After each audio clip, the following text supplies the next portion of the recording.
So the biggest piece of misinformation that I see with climate change isn't necessarily the scientific facts. It's that we don't think people care, but they actually do. And the more people can understand that, they'll engage more in conversation and asking questions and raising this up in different venues where they may have some authority with their voice. So the more we understand that people actually care and they want to learn more and they want to understand what this means to them and what they can do about it, the farther we're going to go.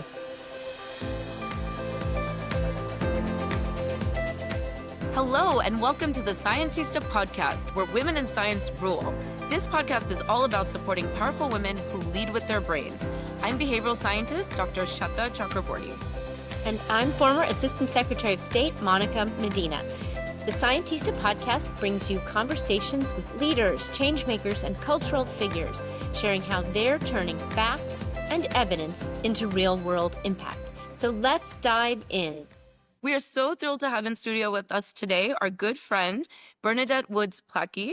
She is Climate Central's Vice President for Engagement, Chief Meteorologist, and she also directs Climate Matters program at Climate Central, where she helps the public understand the importance of climate change science, its impacts, and its solutions. So she's perfect for us here today to discuss how we really translate climate science to the public. And she's had so much in her role at Climate Central around really bringing collaborations together, nonprofits, academic institutions, media organizations.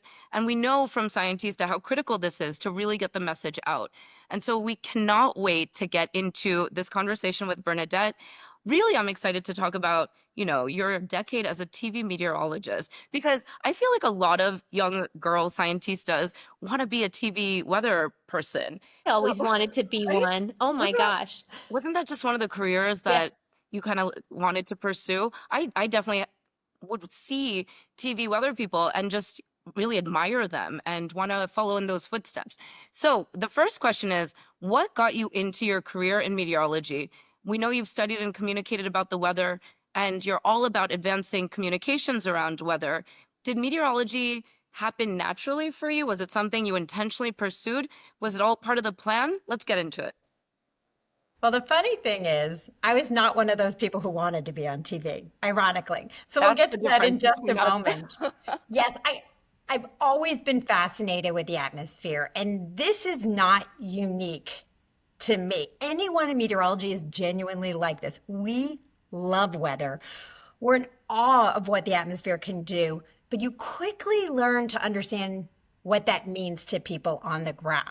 Yes, you've got a massive hurricane, but you see the damage that it can do. So that sort of grounded me in my awe of the atmosphere. Now, the thing is, when I was going to college at the time, I was more focused on gymnastics than I was on what I was going to study. Cool. Who knew? So I didn't compete at Penn State. When I went to Penn State, because it was in-state, I was like, okay, so what am I going to do? But I never thought of meteorology as a profession. In my experiences growing up, it didn't dawn on me that that could be a career path. And so when I got to Penn State, there's a really strong program in meteorology. I had already done a lot on the math and the physics, and I loved the atmosphere. So it became obvious right away that that's the direction I should go. So I went and I spoke to the program and said, I've always loved weather. They have the conversation like they do with many. It's not just looking at clouds and storms, but it's really an engineering degree. You're going to have a lot of math and a lot of physics. And I said, well, I like that and I can do that. So that's when I started really focusing on meteorology. And that was the beginning. And every year, my love for it grows more and more. And my love for the community, too, because it genuinely is a super connected community that is trying to keep people safe and prepared. Sure. So that's what brought me into meteorology. It goes in the same direction, but it didn't start in the same place as most meteorologists who say this one specific storm or this one specific event. But we all got to that place together. And then when I was at Penn State, continuing to learn about meteorology and trying to figure out what path I wanted to take, forecasting was the more obvious one for me at the time. I loved tracking the storms. I loved communicating about them. I loved keeping people ahead of what could happen because you genuinely can see what's going to happen. And I started at AccuWeather. Spent 3 years there. And the whole time I had a professor who I would still see in State College who kept saying, you should go into TV. I said, I don't know about that. The hair, the makeup, I Well, just, it's a I don't, lot.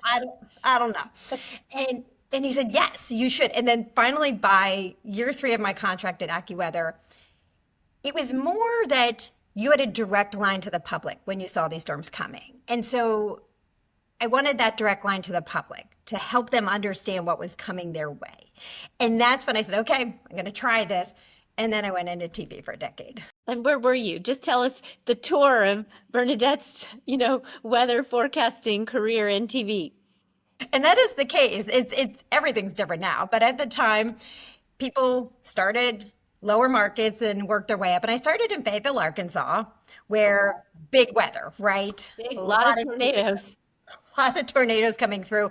And we would get the tornadoes during the late night and overnight hours sometimes, the one that would We're going to spark. get back to that. We'll Okay. talk more about that So later. that was first. Then Lexington, Kentucky, where you get a mix of everything. Now it is a tornado place too. Crazy. It is. And we had an EF3 move through the city while I was there, and that was a whole nother story. And then Baltimore. I spent most of my time at Baltimore and had a wide range of weather there too. Wow. Well, that's so amazing. And you kind of explained what I think everyone thinks of as that best friend forecaster that they have on their local news, the one they turn on and they can always trust. Exactly. And, now with climate and more weather events that are catastrophic, talk about the importance of those people communicating the science and particularly the climate science. And you've been working hard to get more meteorologists to be able and willing to talk about climate in the context of this, more and more drastic weather events, dangerous weather events. Absolutely. So I'll start out, but we can go deeper here. TV meteorologists are trusted messengers in their community. Absolutely. And they're not just on TV anymore. They understand the wide range of communication that's out there. They're on streaming, digital, social, all of it, and in the community at events. They are a part of their community. They are sometimes the only scientists that people know or have a connection with.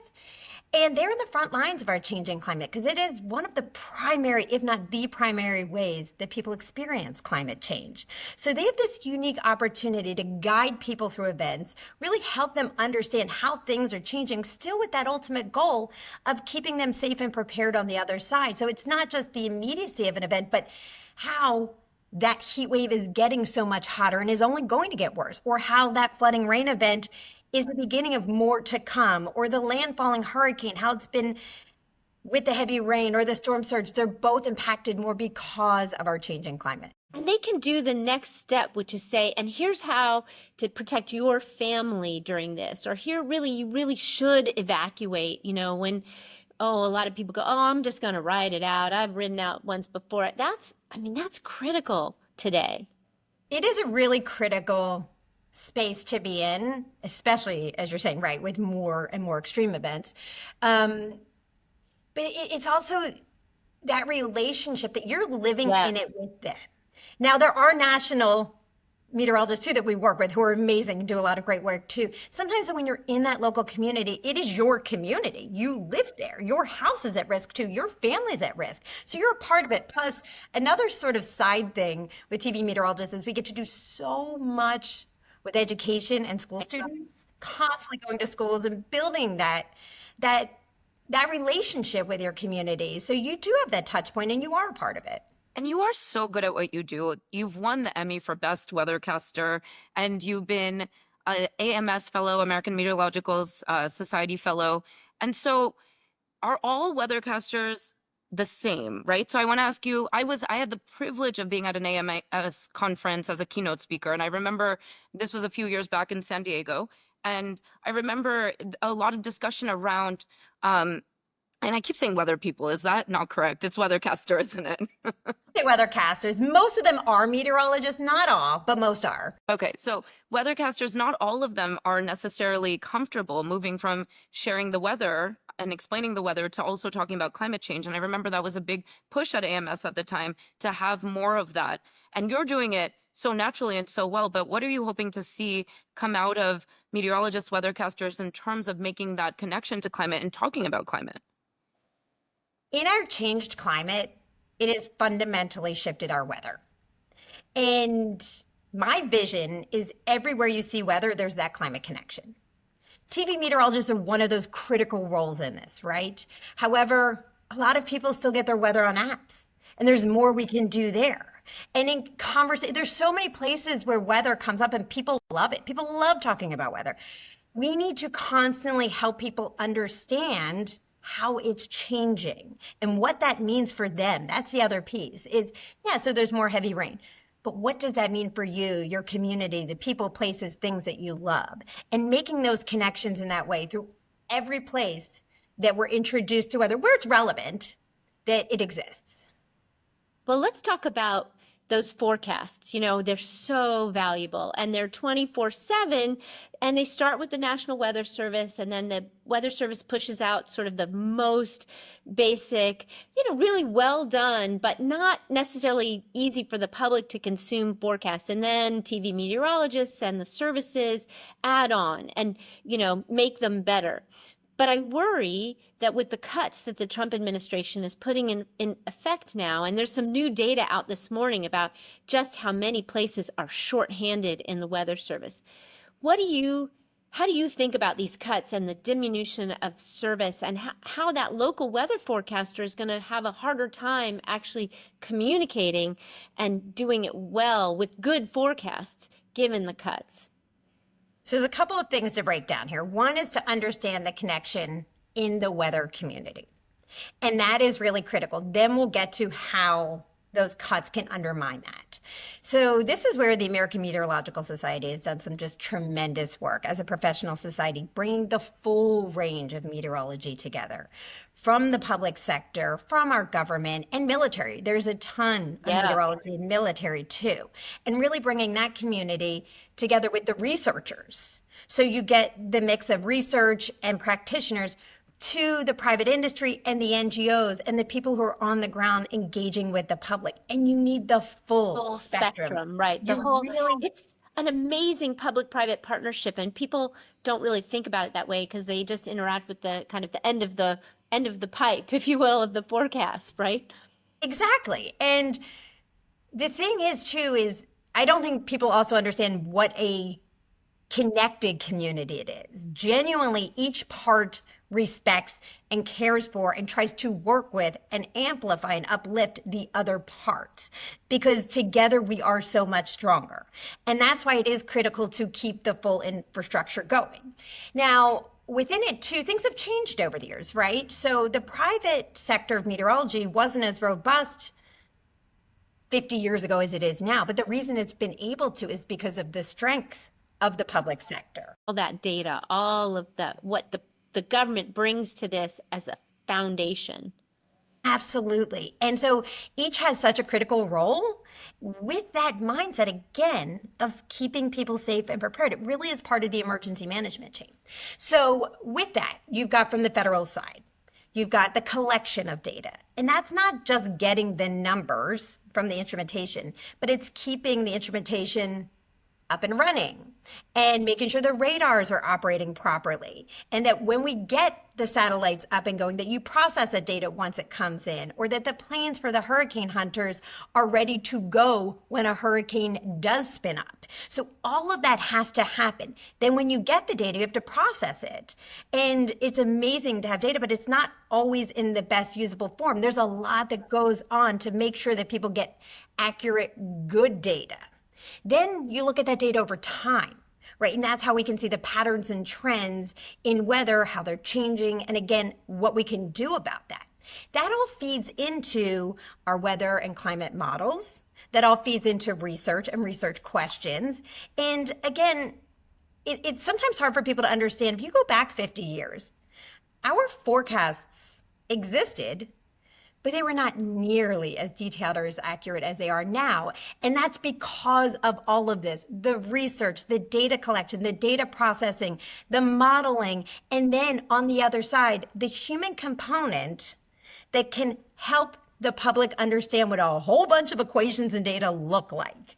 Because again, I don't think the public understands, and They don't necessarily need to, but Me too, right? Like, it is. that's why we have meteorologists. Right, it's an engineering of our atmosphere that, well, not that we're engineering the atmosphere, but it is, it's fluid dynamics. It's a whole bunch of equations that give us these predictions. And so you have all of those people along the way that continue to advance and push the accuracy and the details so that we can tell you down to certain minutes sometimes when when tornadoes might be coming at you, or giving enough time to evacuate around a rapidly intensifying hurricane that, to add the climate component, if you have a category 2 offshore, there's one level of evacuation, but if you know that 2, because of our warming waters, could become a 4 or 5, that's a very different evacuation that you need to prepare for, and you can't do it in 2 hours. You need the time and the preparation to do that. You need the time and the preparation, and the forecasts have gotten so much better, that cone of uncertainty.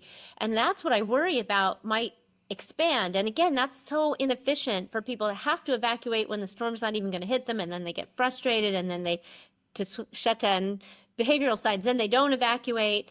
It creates a downward spiral that I really worry about because we've worked so hard to build up. One of the meteorologists was Bob Ryan, who pointed this out to many of us. We like to call it the cone of certainty now, because we know it's going to be in there, right? So scientists love uncertainty, Absolutely.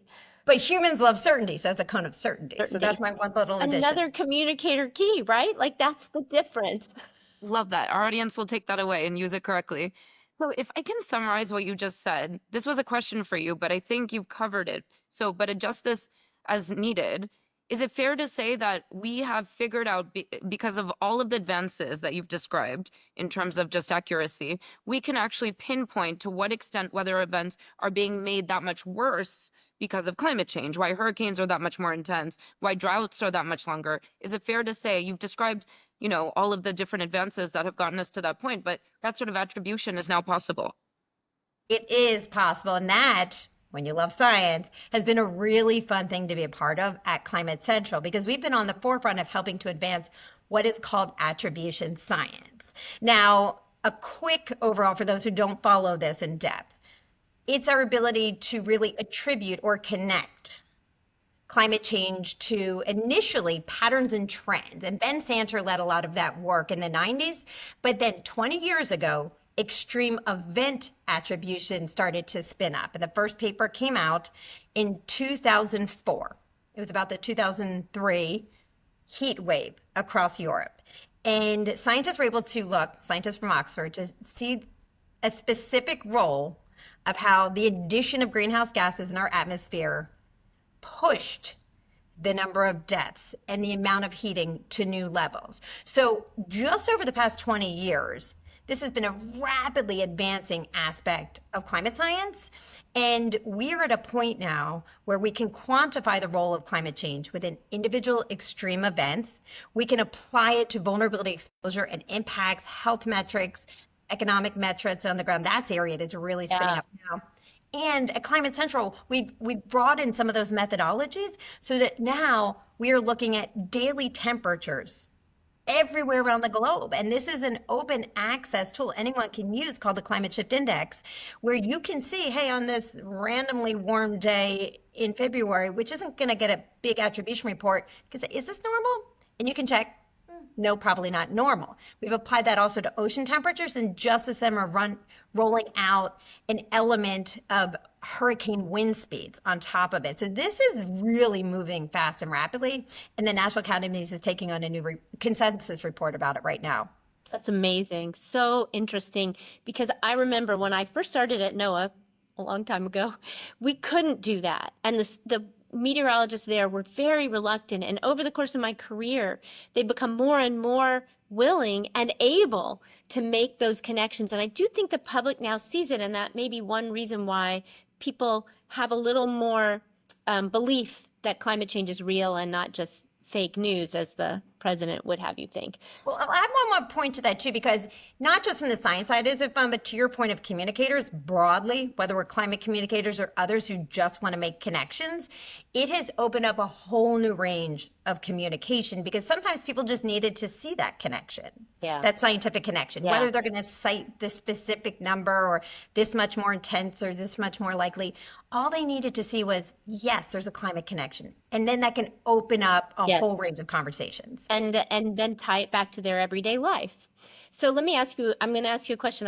It's a little bit of a curveball, but I know you're going to know the answer. So thinking about the things that people trust now, they trust the weather forecasters in their community, but there's a little bit of a degradation of trust in the National Weather Service and the government. And some of that comes from disinformation around storms. And even last year in the hurricanes that hit the Gulf Coast, there were some people in government saying the government directed this storm. Joe Biden and the Biden administration directed this storm to the Gulf Coast. Now, I don't want you to speak to that necessarily, but talk about the science of storm alteration and how not advanced is it? Because that's just so far-fetched, and I want to try and debunk that myth that the government's trying to direct storms at anyone. There is a lot to unpack there, and we'll just touch on it briefly here. It's geoengineering, climate intervention. There have been some new names to this. There's new research going into it because, again, through science, you want to research this, right? Like it should be researched. Right, because you want to understand things. That's science. You want to understand so you can make good decisions on the other side. The thing is, there's a few things there. One, if people were really picking and choosing different storms and direction, I mean, there would be a whole lot more going on, a whole lot of different ways. So that's a whole thing. But it comes back to our communication systems, really, and how fragmented they are right now, and how disrupted they are, and where people are getting information continues to just, especially with the explosion of social media and the algorithms, it's feeding them stuff that isn't always grounded in fact. And when there is a vacuum and people genuinely are looking for this stuff, sometimes the wrong stuff's coming to them. And then there's nothing to really counter that with, because if that's what they're getting and that's what their algorithms are feeding them, there's not going to be something that counters it. We heard the same thing from vaccine experts and pandemic experts about the vacuum and people trusting the wrong sources. So know your sources, trust Climate Central, trust your local meteorologist, trust the National Weather Service. I guess that's the bottom line. And one more point to that too. Sorry, the one more point is that the human component, this is where it comes in, because when you have local National Weather Service offices, local FEMA offices, these local operations of people that can interact with their community to pre-bunk, to communicate during, and to follow up. And when they are resourced in a way that they can build that relationship of trust within their community, it limits that. Play devil's advocate for a second. Obviously, I'm super into communications. This is what I do full time. But does communication matter, right? We have more severe weather. Insurance isn't that going to be enough to change people's behaviors, in that they're not going to be able to live in certain locations that are going to be devastated by storms and by droughts and by sea level rise. So won't insurance solve this problem? Do we really need to communicate safety to publics when they're just going to be priced out? So there's a couple of things there. One, we don't want to see more people die or go through harm. So we don't want to have to wait to the point that they are completely priced out. We want to prepare them and keep them safe. So that's one element of communication. The second also is communication as a solution here. We need to treat it as an equal to some of the technological advances and to some of the policy advances. Because if people don't understand what's going on, if we're not communicating about it, if we're not getting the right information in the right ways at the right times, and it doesn't mean it's just a deficit of information, but the right information in the right ways at the right times to help people build that capacity, to empower them, to equip them with the right information that they can then go make their own decisions and that they can drive more climate action. I mean, think about this. Greta Thunberg was one person, right? And she started an entire youth movement. So when we can get people the right stuff in the right ways, we can limit that harm and that damage on the other side. And there's a lot of ways to behavior change. They're really, you know, way better than I do. But communication is a key component in getting us there. The only not saying that, but it needs to be treated as an equal with the other solutions that are out there. Yeah, it was painful to play devil's advocate just now, but thank you for expressing that so eloquently. That's exactly right. That's exactly the whole reason we're doing this. Well, and you know, I think it's great to have someone like you who's so skilled at communication and you know, teaching other meteorologists to talk about it in ways. I want to go back to this question of climate fear and anxiety. How do you think about that as a communicator? How do we balance the worry and the wonder, or the worry and the strength that we have through these tools to actually be as prepared as possible? That's a challenging one of the balance, right? The reality is people need to understand the seriousness of this because it's really serious. It's real. It is. And it's harming the people, places, and things that they love right now. Their communities, the sports events they go to, the places they travel for vacation, their cultural traditions. All of this is at risk right now or already being harmed. The thing is, we can't leave them there. We also have to help them understand the ways forward. And there are so many robust solutions that exist right now. And this is where communication comes in, right? And I also like to say weather is one of the solutions because wind and solar energy, that's weather. There we go. So let's harness some of the power of Mother Nature to our benefit. And so that's the bringing them along. And people's concept of hope shows up in different ways in different times. It's giving them the power to make decisions or to raise their voice or to ask questions or to be curious, to learn more so they can make decisions for themselves. So hope plays out in many different ways. And this is something you and I both have talked about, is it's not even just now too, right? We in the science feel such anxiety because we understand the compounding challenges with climate change. We waited so long to deal with this, and this just continues to accumulate in our atmosphere. And what we're seeing now is about 1.5 degrees Celsius when we talk globally, right? Which doesn't sound like much, but is a lot when you really make it, you know, think about it globally. Exactly. And so pre-Paris Agreement, we were on track to a 4 or 5 or 6 degrees Celsius warming. So what we're seeing now is 1.5.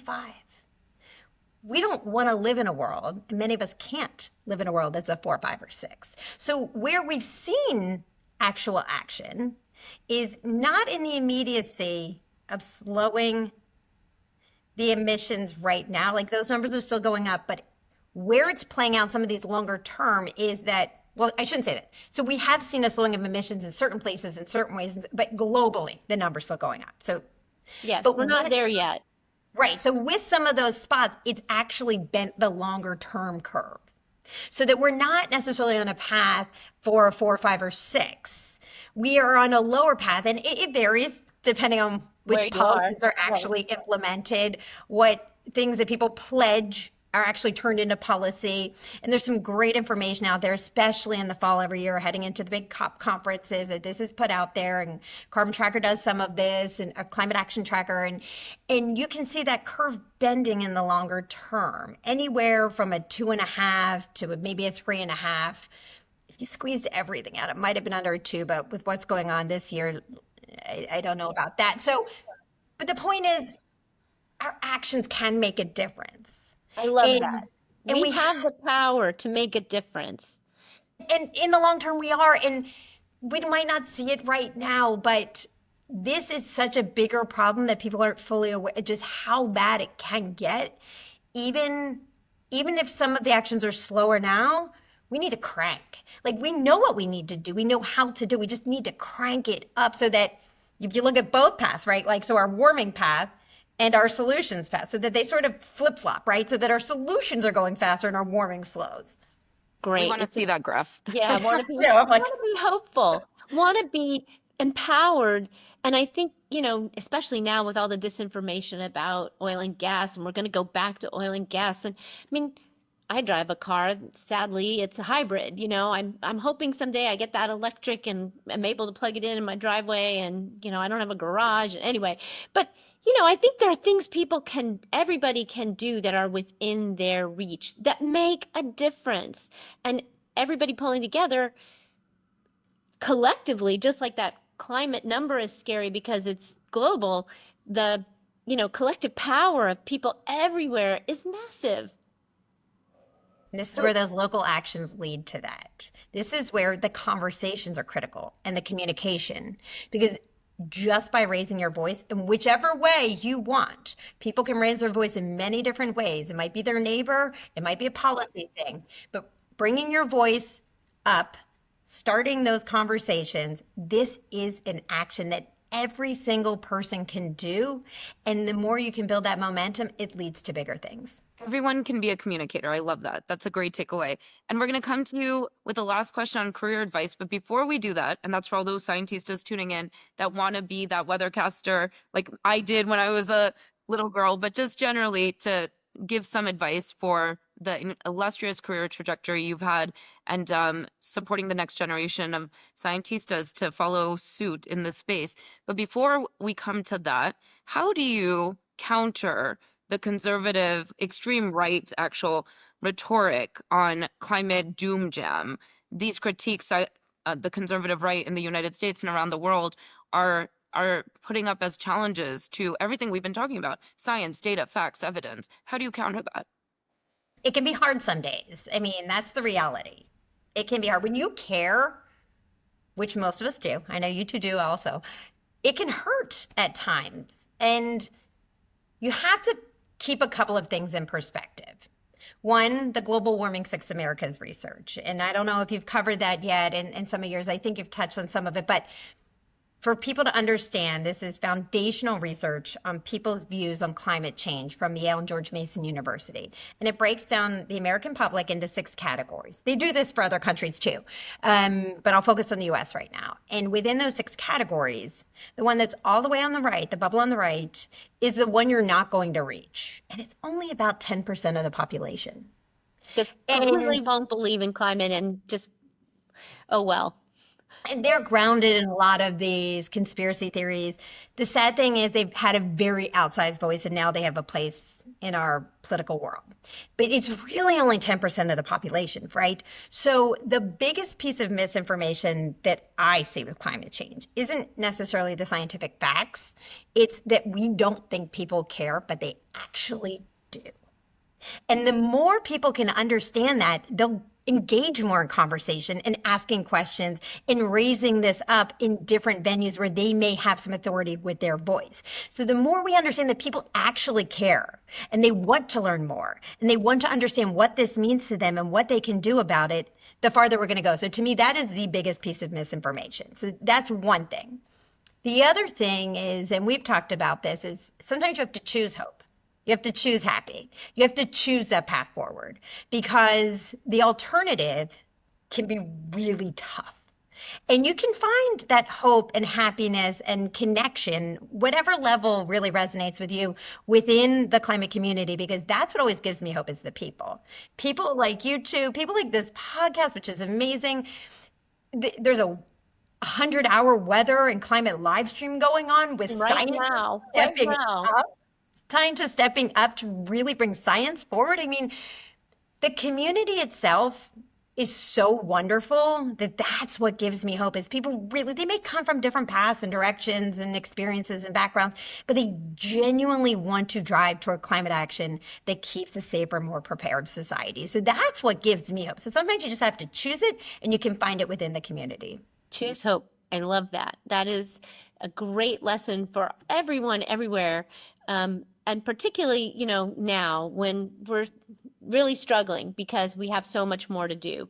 But we can always choose to do something, and that's better than the alternative. So anyway, last question is always this one about how do you deal with challenges and curveballs that get thrown your way. How did you deal with that at one point or another in your career, when you maybe hit a roadblock or something came up that you weren't expecting? Tell us how you've been resilient. That's a great question. I've had a lot of different ups and downs and paths in my career, that's for sure, and it is not taken a straight one at all. But that's typical. I mean, that's life. That's Life's life. gonna happen. And depending on where you are in that point of that journey, your reaction might be a little different. When you're on the other side, it's easy to look back and see how you got to that point and build confidence through that. But I would rely on your connections and your people. I would rely on trusting who you are and your path forward. And one of the things that's always guided me and my advice to many people is always being curious, because curiosity is how you're going to keep growing and learning, whether you're in a challenging situation or whether you're in a good part of your career. The more curious you are, the more you're going to connect, the more you're going to learn, the more you're going to drive change. And so that's where I really encourage people to spend a lot of their energy. That's where the That's a magic really is. good one. That Thank is you, a great Bernadette. one. Thank you. And so thank you to everyone also tuning in who's been listening to us and the episodes that we put out. If you've enjoyed this episode, help others discover it by leaving us a review on Spotify or Apple Podcasts. And please tell your friends. We really appreciate your support.